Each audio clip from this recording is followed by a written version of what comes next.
নমস্কার, সবাইকে শুভেচ্ছা জানিয়ে বলছি আজ আমার প্রথম পুজোর সংখ্যা প্রয়াস এসে পৌঁছলো। আন্তরিক ধন্যবাদ ও কৃতজ্ঞতা জানাই সম্পাদক সীমান্ত জানাকে। ওনার এতে আমার একটা লেখা অনুগল্প বেরিয়েছে। আমি আজকে সেই অনুগল্পটাই পড়ি যেটা এখানে বেরিয়েছে। তার সঙ্গে আমাকে একটা এটাও দিয়েছেন। ভালো লাগে এগুলো দেখলে, হয়তো কিছুই না, কিন্তু খুবই ভালো লাগলো এই একটা বুকমার্ক দেওয়াতে। এইটুকু সামান্য উপহারও মানুষের মনে কিন্তু খুব আনন্দ সৃষ্টি করে। অনেক ধন্যবাদ সীমান্তবাবু, আপনি নিশ্চয়ই দেখবেন এটা। সীমান্ত জানাকে আন্তরিক ধন্যবাদ ও কৃতজ্ঞতা জানাই। আমার এই অনুগল্পটার নাম অনেক দিনের পরে। অনেক দিন ধরে তুমি বলো আসবে, তোমার আশার আশায় আমি সুন্দর করে ঘর সাজিয়ে রাখি, ফুলদানিতে সাদা রজনীগন্ধা রাখি, তুমি ভালোবাসো বলে। তানপুরায় সুর বেঁধে রাখি, তুমি এসে গান শুনবে, নিজেও একটু গলা দেবে আমার গানের সাথে। ফোনটা হাতে নিয়ে বসে থাকি, কখন তুমি বলবে অনু চায়ের জলটা বসিয়ে দাও, আমি আসছি। তুমি আসোনি। কতদিন আমার অপেক্ষার সেতুটা বোধহয় ভেঙেই গেছে। তুমি আসোনি কতদিন, আমার অপেক্ষার সেতুটা বোধহয় ভেঙে গেছে। নিজের অজান্তেই তোমার কথা ভাবা ছেড়ে দিয়েছি, জীবনটাকে গুছিয়ে নিয়েছি নিজের মতন করে। মাঝে মাঝে হঠাৎ মনে পড়ে যায় তোমার অনেক দিন আগে, সেদিন আকাশ ভাঙা বৃষ্টি, তোমার ফোন এলো, আমি ছুটে গিয়ে ফোনটা ধরলাম। ওপার থেকে তোমার গলা ভেসে এলো, অনু ভীষণ বৃষ্টি পড়ছে, আমার শরীর মন বৃষ্টিতে ভিজে যাচ্ছে, কি করি? আমার গলা বুঝে এলো, ভেজা গলায় কোনো রকমে বললাম আমারও। সেদিনের স্বপ্নগুলো কখন যে ছিঁড়ে পড়ে গেছে জানতে পারিনি। তুমি আমি সবাই ছুটে চলেছি যান্ত্রিক জীবনের সমারোহে, কিন্তু সেই বৃষ্টি ভেজা দিনগুলোর কথা কি ভোলা যায়? কদিন প্রচণ্ড প্যাচপ্যাচে গরম গেল, আজ দেখছি আকাশ ভরে মেঘ করেছে, হয়তো বৃষ্টি আসবে। এখন তো আর বৃষ্টি এলে ফোন করো না, তাই আমার কথা তো বলোই না, আসার কথা তো বলোই না।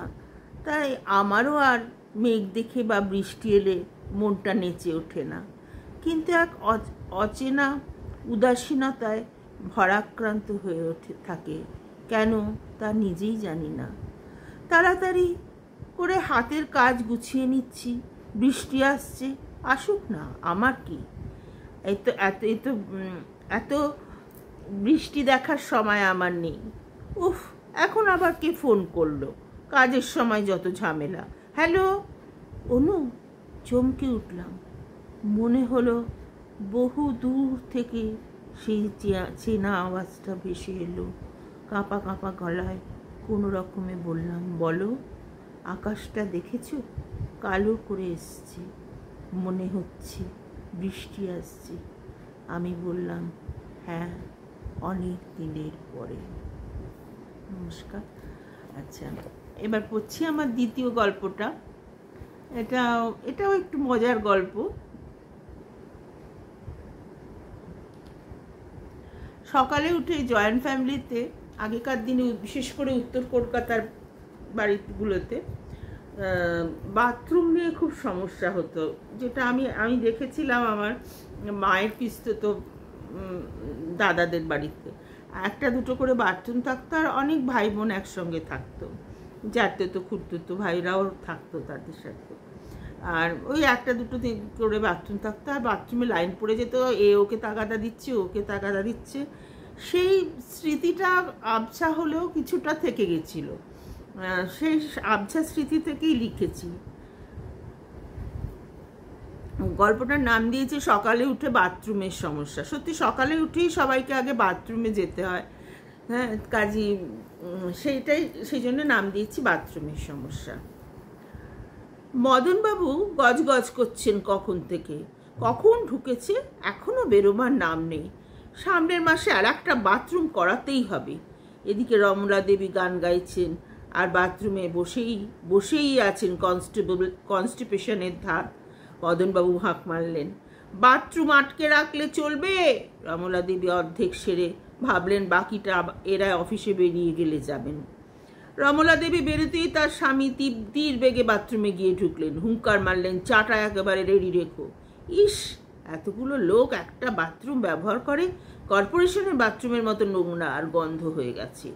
বেশ করে খানিকটা ফিনাইল ঢেলে দিলেন আর তারপর তার কাজ সেরে বেরিয়ে এসে দেখলেন ভাই তার পেছনে দাঁড়িয়ে আছে, তার পেছনে ছেলে। তিনি ভাবছিলেন চা খেয়ে একবার যাবেন না, আজই মিস্ত্রির কাছে গিয়ে দুটো বাথরুম একসাথে আরম্ভ করবেন। এ বিড়ম্বনা আর সহ্য হয় না। দোতলায় দুটো বাথরুম করবেন। রমলা দেবী আর বেরোনি না বাথরুম থেকে। মদনবাবু ছটপট করছেন চায়ের জন্যে।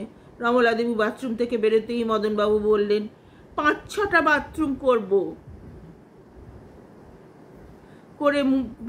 বাথরুম করে মুশকিল হয়েছে দেখছি, তাড়াতাড়ি চা দাও। বাথরুম করে মুশকিল হয়েছে দেখছি, তাড়াতাড়ি চা দাও, এবার আবার যেতে হবে।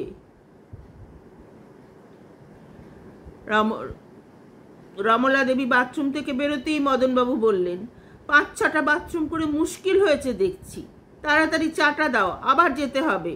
সে কি, বাথরুম যাবার আগেই তো চা দিয়ে গেলাম, সে তো 2 ঘন্টা হয়ে গেছে। 2 ঘন্টা আমি বাথরুমে ছিলাম? হ্যাঁ, তাই ছিলে।